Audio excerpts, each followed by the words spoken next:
এ ঢলে হযরত হামজার কবর ভেঙে স্রোতের মতো রক্ত আসছিল। ওই সময় যারা ছোটবেলায় যুদ্ধ করেছিল এখন তারা বয়স্ক হয়ে গেছে, মুরব্বী। রক্ত আবিষ্কার করতে গিয়ে দেখে অনুসন্ধানে 30 বছর আগে উহুদের ময়দানে নবীজির চাচা হযরতে হামজা শহীদ হওয়ার পর কাফের কর্তৃক যেখানে যেখানে আঘাতপ্রাপ্ত হয়েছিলেন ওই জায়গাগুলো দিয়ে এখনো ফিনকি দিয়ে রক্ত বের হচ্ছে। উনি যদি খাবার না খাবেন 30 বছর পরে ওনার শরীর থেকে রক্ত আসবে কোত্থেকে? এখানে বাংলার জনগণ সাবধান, মুখ দিয়ে তো বলবেনই না, ধারণাও করবেন না যে যারা শহীদ হয়ে গেল, মারা গেছে, কোরআনের পাখিকে আজ অনেকে বলে মরে গেছে। না, উনি মারা যায়নি, ওনাকে মেরে ফেলা হয়েছে। মুরব্বির সাথে আমি 10 মিনিট দেখা করেছিলাম 22 সালে। কি সুন্দর কথাবার্তা, কি সুন্দর হাসি। আমার তো একদিন পরে পরে আমরা সংবাদ পেতাম ওখানে, এত কঠিন অবস্থায় আমার রাখতো। যেদিন উনি মারা গেছে তার পরের দিন পেপারে দেখলাম যে উনি মারা গেছে। বাইরে এসে দেখলাম যে ভিডিও গুলো হাসপাতালে নিয়ে আসার সময়, বের করার সময় যে হাসিটা দিয়েছিল, কোন অসুস্থ মানুষের মুখ দিয়ে ওই হাসি বের হওয়ার কথা না। ওনাকে ধোঁকা দিয়ে বোকা বানিয়ে জেলার আর সুপার এখন স্বীকার করছে যে আমরা উপরের নির্দেশে এটা করেছি। আমাদেরকে বলা হয়েছিল যে সই স্বাক্ষর করে বলেন যে নির্বাহী আদেশে ছেড়ে দেবে। আমরা এই প্রসেস শেষ করে দিলাম। এই যে ডাক্তার মোস্তফা জামান নামে এই গোলাঙ্গার উপরের নির্দেশ পেয়ে শেষ পর্যন্ত সারা বিশ্বের আলেমদের মাথার মুকুট আমরা যাকে মনে করি, এই যে তাফসীর মাহফিলের জনক যিনি পৃথিবীতে, বিশেষ করে বাংলাদেশে তো হবেই, তাফসীর মাহফিলে শব্দ শুনলেই মানুষ মনে করে আল্লামা সাঈদী।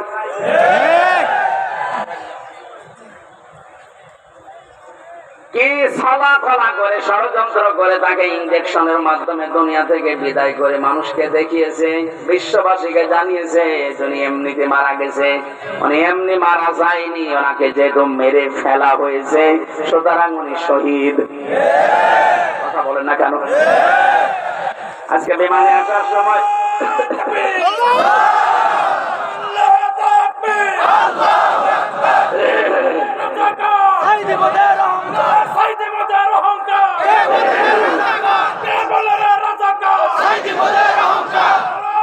আলহামদুলিল্লাহ, আজকে মিরপুরে নামাজ ছিল 10 নম্বরে, মিরপুর ঢাকা। নামাজ শেষ করে প্লেনে ওঠার পরে আমার পাশে যে লোকটা বসে আছে উনি আমারে বলছিল, হুজুর আমরা আপনার দলের লোক না, কিন্তু আমরা জানি আপনাদের আলেম কুলের শিরোমণি। লোকটা দেখলাম আল্লাহ রাসূল বিশ্বাস করে না, কথাবার্তা রাজা বুঝলাম। আমাকে বলছে আল্লামা সাঈদী আপনাদের কোরআনের পাখি বলে যারে জানেন, এই লোকটাকে এমনি মারা যায়নি, ওনাকে মেরে ফেলা হয়েছে।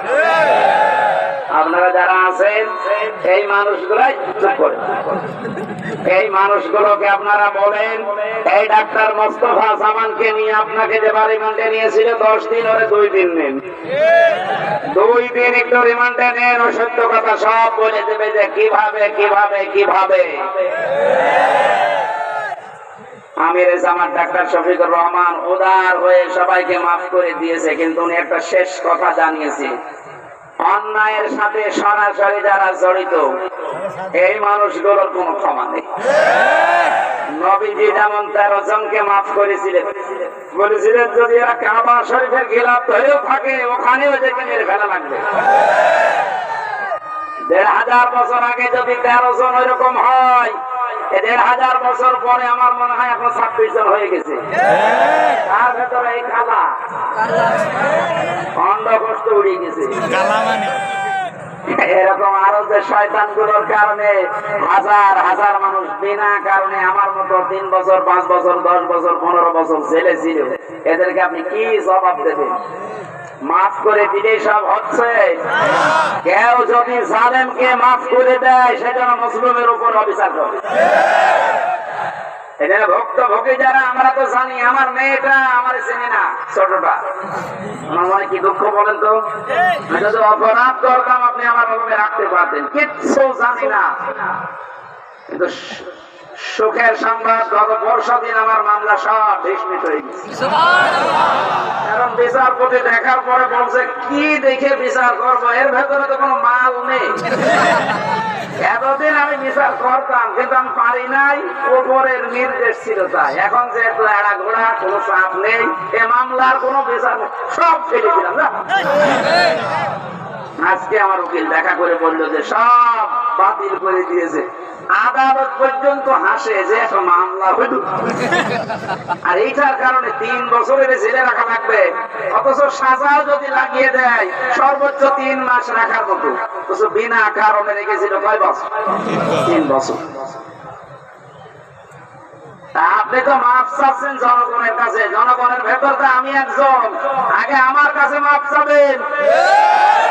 আমি মন থেকে যদি মাফ করে দেই আপনি মাফ পাবেন। যদি বলেন হুজুর আল্লাহ না, আল্লাহ মাফ করবে না, কারণ আল্লাহ আমার উপর ছেড়ে দিয়েছে। দায়িত্ব এখন আল্লাহর নেই, আল্লাহ তো হক বললা আর আমি হক বলে এবার কথা বলুন। আপনি কোন মুখ নিয়ে ব্যারিস্টার আরমানের পর কাছে মাফ চাবেন বলেন? আমার আজমির স্ত্রীর কাছে কি করে মাপ চাবেন? মহিলাটা কত বছর অপেক্ষা করে না থাকতে পারে, কত বছর বিয়ে করে দিয়েছে।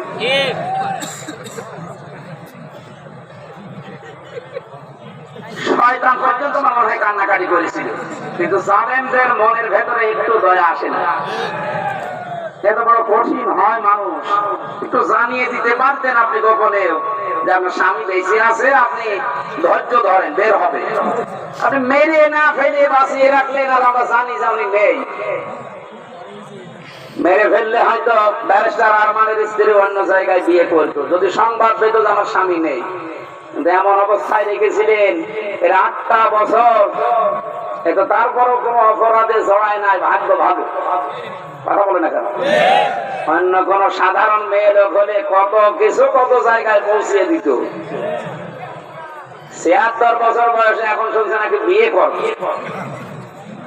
আর তাদের বয়স 35 বছর 32 বছর। এই সমস্ত বয়সে নিজের যৌবনকে যারা 8টা বছর স্বামী আছে কি নেই এই দোদুল্যমান অবস্থায় নিজেকে কন্ট্রোল রাখতে পারে, এগুলো আল্লাহর টাটকা নির্ভেজাল ওলি। অনেকে ফতোয়া দিয়েছিল আল্লাহর ওলি মহিলা এই পৃথিবীতে একজন আছে, এদেশে যদি কেউ জান্নাতে যায় মানবতার কন্যা জান্নাতে যাবে। শয়তান এগুলো শুনতো আর হাসতো, আল্লাহ তুমি আমারে শয়তান বানিয়েছো। গাইবান্ধাবাসী যে আয়াতটা দিয়ে আমি কথা শুরু করেছিলাম, এবার আসেন আল্লাহ বলেন এই যে এ দরজা দিয়ে প্রবেশ করার সঙ্গে সঙ্গে মানুষের চামড়া খসে যাবে। রিমান্ডে আমিও 10 দিন ছিলাম, আমাকে ওরা শাস্তি দিয়েছিল কঠিন, 11 ঘন্টা টাঙিয়ে রেখেছিল, চোখ কালো কাপড় দিয়ে বেঁধে, হাত হ্যান্ডকাপ দিয়ে, পায়ে ডান্ডা বেড়ি দিয়ে এমন অবস্থায় টাঙিয়েছিলাম 4 ওয়াক্ত নামাজ পড়তে পারি নাই। একেবারে যে কোরআন আমার সামনে, আমি সত্য কথা বলছি, যোহর আসর মাগরিব ইশা আমি ইশারায় পড়েছিলাম, কারণ জানি না যে এখন যোহর না আসর। মাটির নিচে এমন এক ঘরে নিয়েছিল, ওখানে 3 রাত বোঝা যায় না। এই কঠিন অবস্থাতে শুধু জিজ্ঞাসা করতাম যে স্যার এখন কি নামাজের সময় হয়েছে, ছাড়ি দিত উপর থেকে, কিসের নামাজ পড়বা? যে কয়টা অফিসার আমি দায়িত্বে পেয়েছি কয়েকটা এত খারাপ, এত জানোয়ার, আল্লাহর ভুল হতো। বলেন যে লোকটা আল্লাহর ভুল ধরতে পারে তার কাছে আমির হামজা কি? আমাদের মাঝে মাঝে এই নখ তুলে নেওয়ার যে যন্ত্রপাতি গুলো আছে নিয়ে এসে বলতে যে নখ তুলি এইগুলো দিয়ে, আর ওখানে জালেমদের একটু শুধু ক্রিম মারছে, তাই অনেকের সহ্য হচ্ছে না।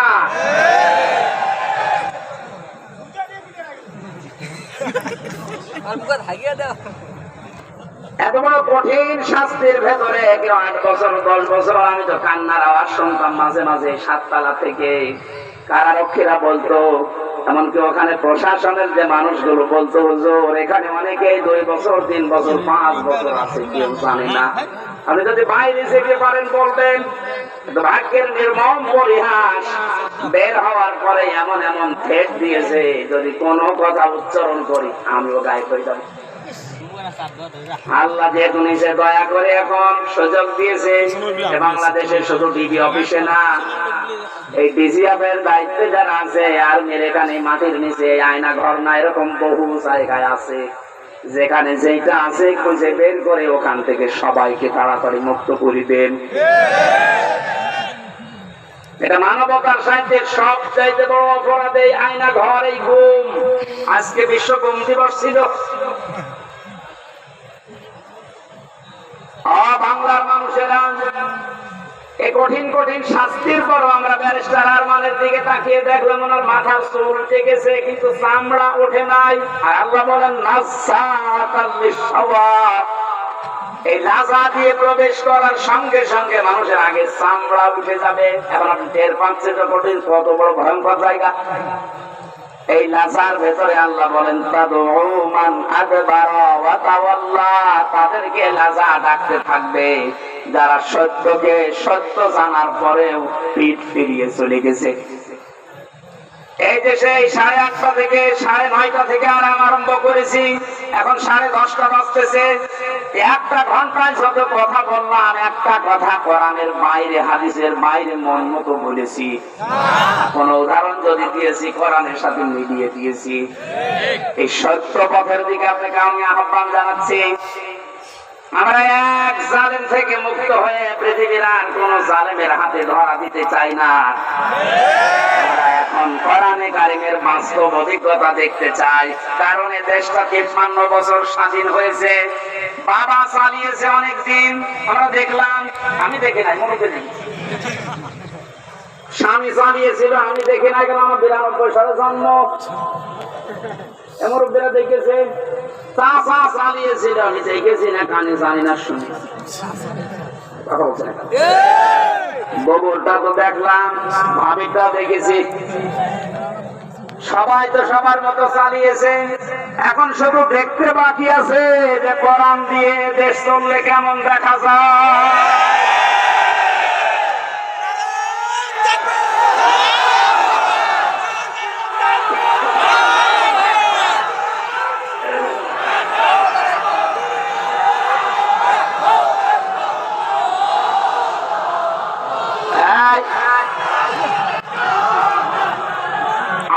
কে যেন ফতোয়া দিয়েছে যে নারায়েণ তাকবীর এই শব্দটা বলা শিরক, কারণ নারায়েণ মানে নারুন থেকে এসেছে। এটা পাগল। নারায়েণ শব্দটা নারতন থেকে, নারতন মানে উচ্চ, তাকবীর মানে আল্লাহর আওয়াজ। তাকবীর মানে কি? নারায়েণ তাকবীর, এই উচ্চ আওয়াজে আপনি তাকবীর দেন, এই শব্দটা এখান থেকে। ওরা নারায়েণ এখান থেকে নিয়েছেন, নারুন মানে আগুনের তাকবীর। এটা আমাদের কলবের, অন্তরের এবং আত্মার সাথে মিশে থাকা একটা তাকবীর। এটা হযরত ওমর যেদিন দিয়েছিলেন, কাফেরেরা তাড়াতাড়ি করে দরজা জ্বালানা বন্ধ করে বলছে দরকার নেই, ওর সামনে গেলে মাথা থাকবে না। সুতরাং এই তাকবীর আমরা মরণ পর্যন্ত দিতে রাজি আছি। এই শব্দটা শুনে যারা মৌলবাদ মৌলবাদ বলে অনেকে আওয়াজ তুলেছিল, আপনি আল্লাহু আকবার শব্দের যদি মৌলবাদ বলে উল্টা পাল্টা ফতোয়া দেন, আপনার জানাজা পড়া কবরে যাওয়া যায়। কারণ আপনি এমনিতেও জাহান্নামে যাবেন, অমনিও জাহান্নামে। তাহলে সত্য পথের দিকে ডাকার পরে আমরা চাই চর্ম চোখে দেখতে যে কোরআন দিয়ে চললে কেমন দেখা যায়। যেহেতু আল্লাহর সাহায্য এবং বিজয় আমরা কিছুটা কিছু দেখতে পেয়েছি। অনেকে এখানে এসেছে, এশার নামাজে হয়তো পড়তেও পারেন, ইযা জাআ নাসরুল্লাহি ওয়াল ফাত। কেন? যখন আল্লাহর সাহায্য আপনি আসবে তখন বিজয় দেখতে পাবেন। বিজয়ের ভেতরে যতগুলো কাজ আছে তার অন্যতম একটা কাজ হচ্ছে ওয়ারাআইতান নাসা ইয়াদখুলুনা ফি দীনিল্লাহি আফওয়াজা। সত্যিই যদি আল্লাহর সাহায্য এসে যায় তখন আপনি বিজয় পাবেন। আমার তো মনে হয় এত বড় বড় মহারথীরা 17 বছর চেষ্টা করে জালেমের একটু চুল পরিমাণ নড়াতে পারে নাই, কিন্তু ছাত্ররা যা করে দেখিয়েছে, এই বৈষম্য বিরোধী ছাত্র আন্দোলনের এই নেতারা, আমার মনে হয় আল্লাহ আবাবিল পাখির মতো তাদের কাজে লাগিয়েছে। এটা নিঃসন্দেহে আল্লাহর সাহায্য এবং বিজয়। বিজয় আসলে যে 7টা কাজ হয়, তার 1 নম্বরের কাজ হচ্ছে দলে দলে পালে পালে মানুষ ইসলামে প্রবেশ করবে।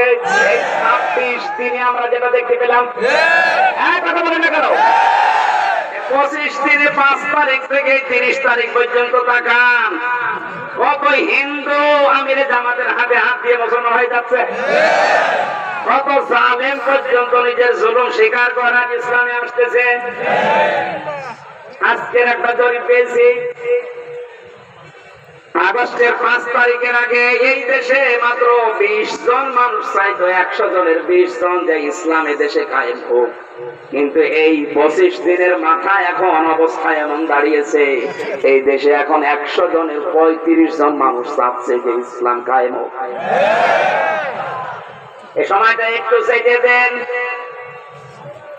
বাংলাদেশে যারা একামতে দিনের দায়িত্ব পালন করে, এই মানুষগুলোর যে ইখলাস আমি দেখেছি, আমি তো বাস্তব ওয়াজ করছি ওনার সাথে, আমি 4 দিন থেকে জেলখানায় একেবারে পাশাপাশি আমি দেখেছি লোকটার আমল, লোকটার ইমান। এটা পরবর্তী আয়াতে ওটা আসবে। ওনার যে মর্যাদা, ওনার যে ভরসা, তাওয়াক্কুল আল্লাহর উপরে। আমির হামজাকে লক্ষ্যটা এক জায়গায় করলে ওই রকম তাওয়াক্কুল হবে না। আমি কত আলেমকে জেলখানায় কাঁদতে দেখেছি, আফসোস করে, এমনকি আল্লাহকেও দোষারোপ করে, অথচ লোকটা একটা জেনারেল মানুষ, একটা ডাক্তার, কাদের সংস্পর্শে এসে কোন জায়গায় আল্লাহ পৌঁছিয়ে দিয়েছে তারে। আমি যে প্রথমে বলেছিলাম, কেউ যদি জিন্দা উনি দেখতে চান ওনার দিকে তাকাবেন, কারণ ওনার আমল, ওনার কাজ কারবার, অ্যাক্টিভিটিস, ইখলাস আমি নিজের কাছে থেকে 4 দিন দেখেছিলাম। আমি যুবক মানুষ, এখন 33 বছর বয়স আমার, সারাদিন কোন কাজ ছিল না, শুধু চিন্তা ছাড়া। তারপর রাত 9টা 10টার পরে আমি শুয়ে পড়তাম, আর এই মুরব্বী মানুষের মাথার উপরে এতগুলো মামলা। ওনার ছেলে, ওই সময়ও ছেলে, ওনার স্ত্রী অসুস্থ, ওনার সহকর্মী সহযোদ্ধা ছাড়া এই যে হাজার হাজার পালিয়ে বেড়াচ্ছে, হাজার হাজার ছেলে। ওনার দলের প্রতীক নেই, দল নিষিদ্ধ, এরকম কঠিন মুহূর্তেও লোকটার চেহারার ভেতরে চিন্তার কোন ছাপ নেই। প্রতি সপ্তাহে 4টা 5টা করে হাজিরা দিয়ে দিয়ে এই যে 8-9 ঘন্টা গাড়িতে থাকা লাগতো। যখন জেলখানায় এসে পৌঁছাতো রাত 9:30 10টায়, বলতাম স্যার খাবার খাবেন না? আপনার এই যে এখানে কিছু দুষ্ট লোক আছে, ওদের মাধ্যমে মোবাইল পাওয়া যায়, চুরি করে নিয়ে এসে দেয়। আমার বলছে, হামজা মোবাইল দিয়ে করবো কি? কেন, আপনার সন্তান আছে, ছেলে, আপনার স্ত্রী অসুস্থ, আপনার দলের লোক সব পালিয়ে বেড়াচ্ছে, একটু খোঁজ নেবেন না? আমার যেটা শুনিয়েছে ওই কঠিন মুহূর্তে আমার বলছে, হামজা আমার সন্তান সহ, স্ত্রী সহ, আমার সহকর্মী সহযোদ্ধাদেরকে আমি আল্লাহর হাতে রেখে এসেছি। আমার তো একেবারে পুরোপুরি বিশ্বাস ওই দিন থেকে যে ওনার এই তাওয়াক্কুলের কারণে এই 25 দিনে 20 থেকে 35-15% মানুষ ইসলামে আসা বেড়ে গেছে। এখানে মানুষগুলোর ইখলাসের আপনি দাম দিতে শেখেন। এদেশের দেশপ্রেমিক হিসাবে যদি এখন 1 নম্বরের তালিকায় থাকে যারা ভুয়া ভুয়া তুলেছিল, তাদের এখন মানুষ চিনে ফেলেছে। বাংলাদেশে একজন প্রতিযোগিতা আলেমে দ্বীন মুফতি কাজী ইব্রাহিম বাইরের দেশ থেকে ঘোষণা দিয়েছে, মানে কিন্তু পাগল ছাগল না, 10 জন আলেম যদি এই দেশে থাকে তিনি একজন। ঘোষণা দিয়েছে এই বাংলাদেশে যদি কেউ দেশপ্রেমিক বলে দাবি করে সেটা 1 নম্বরে জামাত আর শিবিরেরা। বাকিগুলো যারা এগুলো তুলতেছে, কথা শোনে না, বাকি যারা এগুলো তোলে অধিকাংশ গুলোই মিথ্যাবাদী। দেশপ্রেমের ধোয়া তুলছে যে আমি দেশপ্রেমিক, অথচ শরীরের ভেতরে দেশপ্রেমের কোন চিহ্ন নেই। পায়ে যে জুতা দিয়ে আছে বিদেশি জুতা, গায়ে যে শার্ট দিয়েছে বিদেশি শার্ট, এমনকি মাথার চুলেন কাটিং তাও বিদেশি, বিরাজ করে এসেছিল বিদেশি, এমনকি বিয়ে করেছে তাও বিদেশি। কি বলছে দেশ শয়তান এগুলো দেখে হাসতে, এখন মনে হয় শয়তানের হাসি একটু বন্ধ হয়েছে।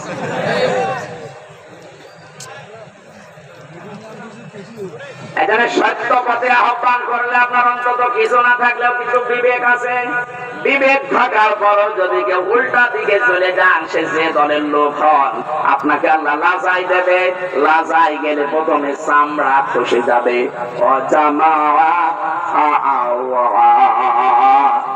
আল্লাহ পাক বলেন 2 নম্বরে দুনিয়ায় যারা মাল সম্পদ জমা করে আর মনে করে এটা স্থায়ী ভাবে থাকবে, এটা আজকে অনেকে 17 বছর মনে করেছিল।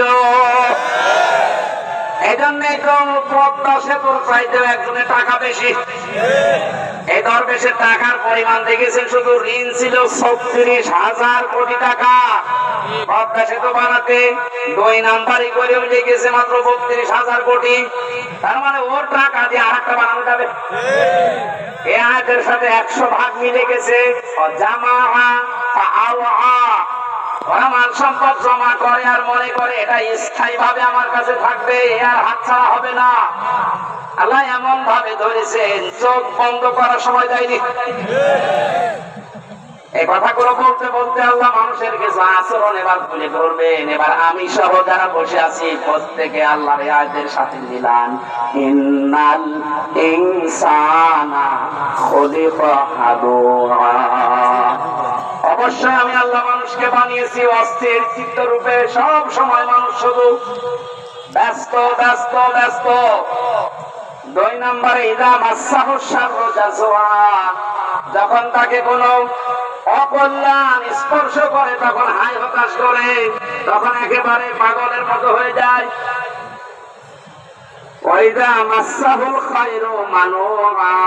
যখন তাকে কোনো কল্যাণ ভালো কিছু পায় তখন ওই লোকটা কৃপণ হয়ে যায়। মানুষের কিছু চরিত্র বর্ণনা করছিলেন আল্লাহ।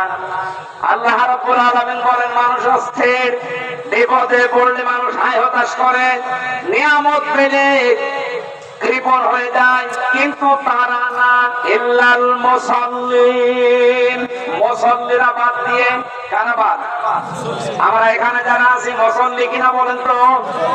বলেন বলেন। জীবনে যাই করেন না কেন ফরজ নামাজ ছেড়ে দেবেন না। মুসাল্লি যারা আছে তাদের এবার আল্লাহ 12টা গুণ দিচ্ছেন। সব মানুষের ভেতরে আগের বর্ণিত এই গুণগুলো আছে। এরা অস্থির, নিয়ামত পেলে এরা কৃপণ হয়ে যায়, বিপদে পড়লে হায় হতাশ করে। কিন্তু মুসল্লিদের ভেতরে এগুলো থাকবে না। মুসল্লিদের ভেতরে যেহেতু এগুলো থাকবে না, আর আমরা মুসল্লি দাবি করছি, কোরআন বলছে তোমাদের ভেতরে 12টা গুণ থাকা লাগবে। কয়টা? আজকে এই 12টা গুণের কথা শুনে বাড়ি নিয়ে যাবেন, তাহলে এই মাহফিল সাকসেস হবে। কথাগুলো আমরা বলছি, মাহফিলটা যেহেতু এতিমদের জন্য দিয়েছেন, ওরা বারবার পেছন থেকে খোঁচাচ্ছে যে আমাদের টাকা পয়সা কিছু দরকার এতিমের জন্য। 3-4 মিনিট সময় দিচ্ছি, 12টা গুণ আমি বলবো। যারা যাচ্ছে ওনাদের কাছে সর্ব